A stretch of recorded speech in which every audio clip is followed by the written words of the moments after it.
Patna school of painting, जिसे पटना कलाम या company painting के नाम से भी जाना जाता है, भारतीय चित्रकला की एक शैली है जो 18वीं सदी और 19वीं शताब्दी में बिहार में मौजूद थी। यह पेंटिंग का दुनिया का पहला स्वतंत्र स्कूल था जो विशेष रूप से आम लोगों से संबंधित था। उनकी जीवन शैली ने भी पटना कलाम पेंटिंग को लोकप्रियता हासिल करने में मदद की। मुख्य केंद्र पटना, दानापुर और आरा थे। उत्पत्ति: पटना कलाम मुगल चित्रकला की एक शाखा है। 17वीं सदी के अंत और 18वीं सदी के शुरुआत में औरंगजेब के शासन के दौरान कारीगरों को कला और पेंटिंग में बड़े पैमाने पर अभियोजन और विरोध का सामना करना पड़ा। चित्रकार विभिन्न स्थानों पर आश्रय की तलाश में दिल्ली से पलायन कर गए। ऐसा ही एक समूह पूर्व की ओर चढ़ा और बंगाल के नवाब और अन्य स्थानीय अभिजात वर्ग के संरक्षण में मुर्शिदाबाद में उतरा। 18वीं शताब्दी के मध्य में बंगाल के नवाब के पतन और बाद में मुर्शिदाबाद के पतन के बाद कारीगरों ने पूर्व में अगले सबसे बड़े शहर पटना में जाना शुरू कर दिया। पटना में वे स्थानीय अभिजात वर्ग के संरक्षण में आए और अक्सर प्रारंभिक पूर्वी भारत के इंडोफाइल वंशज थे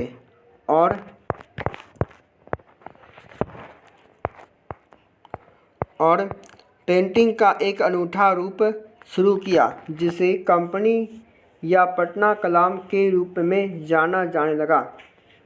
1770 तक शैली मजबूती से स्थापित हो गई और 1850 और 1880 के बीच अपने चरम पर पहुंच गई। प्रमुख विशेषताएं: पटना कलाम मुगल चित्रकला की एक मूल विशेषता पर बनाया गया था, लेकिन उनका विषय काफ़ी अलग था। यह मुगल चित्रकला कंपनी यानी ब्रिटिश शैली और स्थानीय विशेषता के प्रभाव को दर्शाता है। इस प्रकार यह तीनों का संश्लेषण है। चित्रों में स्पष्ट रूप से मुगल शैली के रंग और अस्तर देखे जा सकते हैं और छायांकन को ब्रिटिश शैली से अपनाया हुआ देखा जा सकता है, लेकिन विस्तृत और उत्कृष्ट रूप से सजी सीमाओं की मुगल शैली से हटकर पटना कलाम ने मुख्य रूप से चित्रकला के विषय पर ध्यान केंद्रित किया। मिनिएचर पेंटिंग: पटना कलाम चित्रकला लघु चित्रकला की श्रेणी में आती है। ये ज़्यादातर कागज, कांच, अभ्रक और हाथी दांत के चादरों पर बनाए जाते थे। पेंटिंग में उनकी विधा में नियोजित तकनीक छायांकन के लिए दिल्ली के कलाकारों के विपरीत उन्होंने तिरछी बिंदु प्रणाली का उपयोग किया।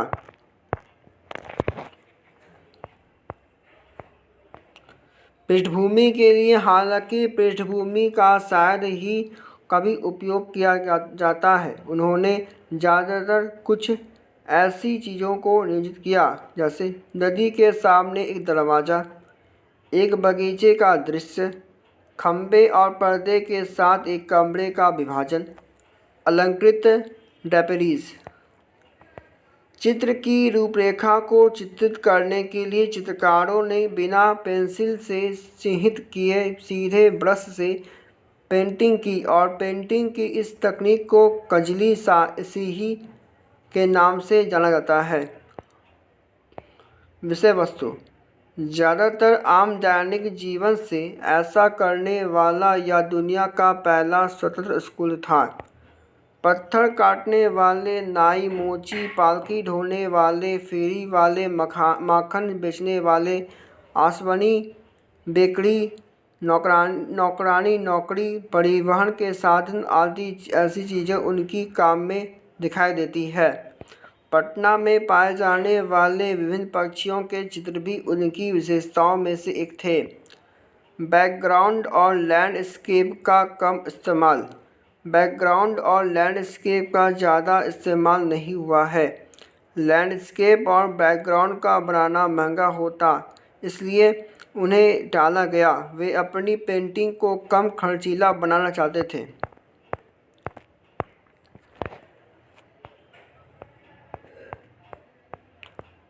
रंग भरने की स्वदेशी शैली। बारीक पेंटिंग बनाने के लिए एक या दो बालों के ब्रश का इस्तेमाल किया जाता था। ब्रश में घरेलू पशुओं जैसे गिलहरी, बकरी, सूअर, भैंस आदि के बालों का उपयोग किया जाता था। मुगल शैली से भिन्न। इसमें मुगल शैली के वैभव का अभाव था। इसमें राजाओं और दरबारों की बड़ी पेंटिंग नहीं है, जो मुख्य रूप से मुगल शैली के चित्रों में पाई जाती है।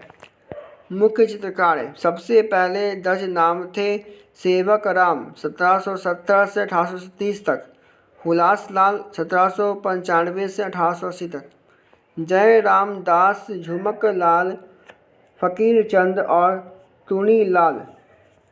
पटना शैली की पेंटिंग 1850 और 1880 के बीच अपने चरम पर पहुंच गई। पटना स्कूल की महान प्रतिष्ठा बनाने वाले दो प्रमुख और सबसे व्यापक रूप से प्रतिष्ठित कलाकार क्रमशः फकीर चंद लाल और टूनी लाल के पुत्र शिवलाल और शिवदयाल जी थे। पेंटिंग की पटना शैली के अंतिम दो प्रतिनिधि बाबू महादेव लाल और श्री ईश्वरी प्रसाद वर्मा कलकत्ता के गवर्नमेंट स्कूल ऑफ आर्ट के पूर्व वाइस प्रिंसिपल थे। वे पौधों, छालों, फूलों और धातुओं के अर्क के रंग का इस्तेमाल करते थे। मानव चित्रों की निम्नलिखित विशेषताएं हैं। भारी भौहें, तीखी नाक, पतला चेहरा, गहरी सीट, घुरती हुई आंखें, पुरुषों की बड़ी बड़ी मूछें।